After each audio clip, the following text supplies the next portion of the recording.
What's going on, guys? It's Postmaster Johnny from the world famous KROQ here with the boys of Fortunate Youth, Greg, Corey, Jered. Guys, what's going on? How you doing? What's up, Johnny? Thanks for having us. Dude, thank you guys so much for coming. Guys, this Saturday, we're playing at the San Bernardino International Airport's Cruising at Altitude concert. It's a show on the wing of an airplane. You guys are headlining. I think all of San Bernardino and like all of LA are going to come and pull up to this show. Let's go. You guys have got to be hyped, right? I mean, you're playing on the wing of an airplane. You know that a little more than us, like to see an airplane cut in half, make a stage out of it, and then we get to run on the wing. Like, this sounds like a party. It's stoked to get on a plane and not have to check all of our bags. That's what I'm saying, bro. That's what no I'm saying. TSA, no TSA. No TSA, no. But I mean, San Bernardino makes it a breeze to do that regardless. But still, though, I mean, you guys have never played an airplane before. I mean, you guys have been like well into like 1,000, more than a couple thousand shows in your guys' career. Never an airplane. Definitely bucket list, man. Like first lots time. of cool venues, lots of cool stages. This seems like, one of the memorable ones, We've played on the back of a truck, never an airplane. Was it moving? Sometimes. I don't know. Once you started playing, moving it. Yeah. That's insane. Well, I wanted to ask you about shows too. What's like the one gift you guys like commonly get that's like, I can't accept that? Mushrooms. For real, like, okay, that's what I wanted to ask. Like, you guys Before the show. Before the show. He's like, no. There's a lot of amazing people. They give us a lot of great gifts.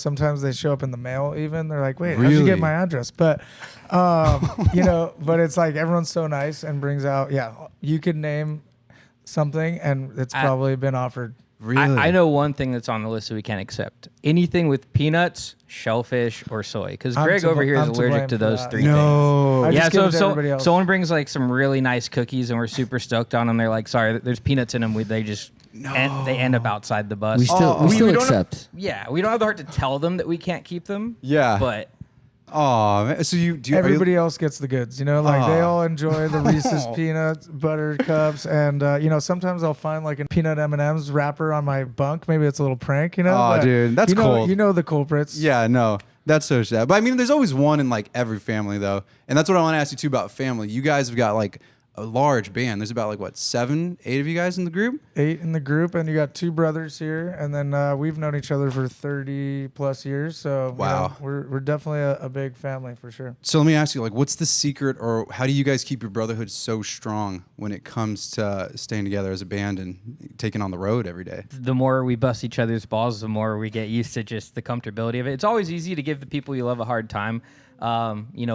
Luckily, everyone is open-minded and can be accepting to the criticalness that we have for each other. But ultimately, like, I couldn't ask to do this with anyone else but who I do with right now. Right. And the appreciation of the sacrifices we got to make to do what we do. It's kind of like, it's called having fun. Yeah, you gotta be having fun. You gotta have a sense of humor. I'm all focused on the hard You work started of with it. Yes, cargo we're having shorts, fun. Yeah, I know, Like cargo you're shorts. in the family. You Oh, know what I dude. mean? Like Hey. right off the bat. Brother? That's it. Hell yeah, That's We brother. heard you play bass, so we expect bass, you on guitar. stage on we Saturday. all play bass, actually. We switch instruments. So, like, during the set, he plays bass for 3 songs. I play bass for a couple songs. No Jered way. plays bass. And then our percussionist, Travis, who's in here right now, plays bass for, like, 4 songs. Okay, not to get too inside baseball with like music-wise and stuff, but like I know a lot of bands hate when like musicians do that, but like it's so endearing to hear like other bands like accept that and embrace that. Like you guys actually swap instruments. Yeah. Everybody wants a bass. It's a fun. Yeah, we fight over the bass a little bit as a joke. He's like, no, I want the bass on this one. But it's a fun like get out of your bubble thing. Yeah. And then I think the crowd loves it because it keeps it interesting. But the flow keeps going even though somebody's switching up. Totally. I mean, we were talking earlier too about like you like running around in the crowd with your guitar and stuff, and I feel like the San Bernardino International Airport's Cruising Altitude show is definitely going to be the place you want to do that. You're definitely going to just don't jump off the wing of the plane. I don't know if we're insured for that or if we got I'm like gonna check the height specs. Yeah. I heard there's stairs in the back, so he'll find the stairs. Oh, there's a slide. There's a slide. Oh my even God. better. Maybe Yeah. a jetpack. Even better. I'm down with Yeah, that. so. Budget, I think we got Our that. tour this manager year. loves it when I give him the wink and I'm like, we're going. And then he's like, don't jump from the Don't do it. stage. I'm like, I got this. It's only 20 feet. That's insane. I'm looking forward to that. But also, too, Friday night, you guys are playing San Diego, correct? You guys got to show up there. Bayfest in San Diego is a fun one down there. Okay, and then you guys are rallying and coming back up. to San Bernardino. Come play the show. I tried to convince the guys to, maybe we would steal a plane and then, fly up there. But, I think we're going to take it easy. We're just going to drive from San Diego to you guys are the guests of the night. I'm sure we could accommodate. We'll get you guys a private jet. We're down to fly. Good. Johnny's down to fly too. Yeah, well, he didn't say that. Yeah, Johnny loves to fly. Does everyone know about this? No, we can cut that part out, right? Yeah, we can cut that part out. Okay, and you guys have dropped a new album this year too called Love the Music.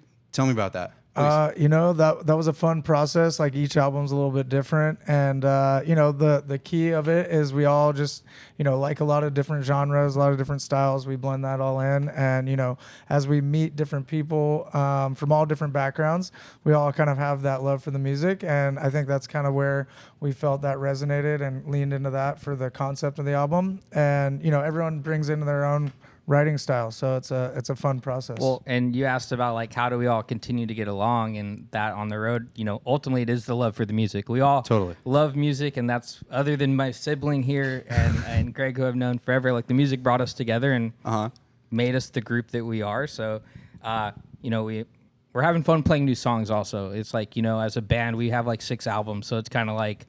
It's nice to play new music. I know our fans really appreciate the classic hits, but I think a lot of people have been liking all the new songs. So who in the group is like spearheading, like coming with like the most outrageous kind of like ideas? Like there's got to be one in the group where you're like, oh dude, here he comes again. I think everybody brings in a ridiculous idea at some point. Yes. But what do we call it?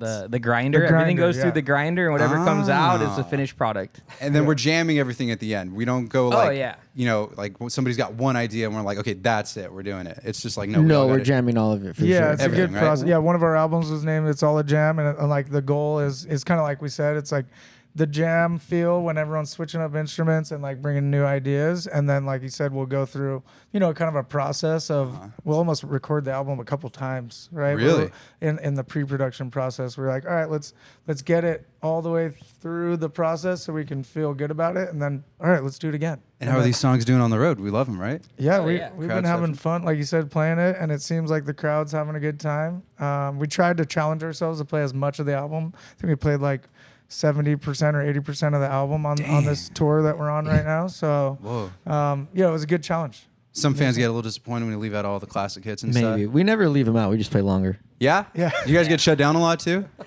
There's actually... It's been a handful of times. There were 2 shows on this last tour where we went a couple minutes over, and we were surprised that they didn't shut the power off on us. Because they're like, dude, we have a strict curfew, and we're like, all right. And then our front of house guy, it was funny, we wear in-ears, and he has to talk back to me while we're playing, and he's like, you guys are supposed to be done like 3 minutes ago. They're going to shut you down. And I just looked out, and I was like, there's nothing we can do now. We already started the song. You can't stop the vibes once the show is going, bro. 100%. There's no telling a band or like a crowd like, sorry, we got to. Yeah, it's for the crowd. I mean, the crowd's raging. What are you going to do? I will say it actually happened one time. I think it was like Fredericksburg, Maryland. The dude shut the generator off middle of the song. I don't know. I have no idea. The guy. Yeah, the guy. Whoever's in charge. Oh, dude. We were playing literally everything powered down, like lights on stage, all the audio equipment, and we were just like, that was confusing. Cool thing is, though, you can turn off all the power, but the fans are still singing. That's what I'm saying. And then the acoustic guitar comes out. Yeah, I was like, bro, if they're still there, they paid money to come see you guys. They drove all the way out to come see you guys. It's like, I'm giving you what you came here for. Like, don't let this John at the front of the house just turn off all the power and stuff. That's insane. We love the fans. We're very lucky. We have some of the best fans in the world, and love and support to everybody out there that supports us. And they keep the party rolling. And we hope to see you at a show. If not San Bernardino, we got a whole second leg of our Love for the Music tour happening on the East Coast in the next couple weeks. Well, boys, thank you so much for coming down and talking with us. We really appreciate it, and we're really looking forward to Saturday's show. The San Bernardino International Airport's Cruising at Altitude party will be happening this Saturday, October 18th. We can't wait to see all you guys there, and keep it locked on our socials. We're going to be posting a ton of content from that night's show, and we can't wait to see you guys there. It's Postmaster Johnny and the world famous KROQ. Thank you so much.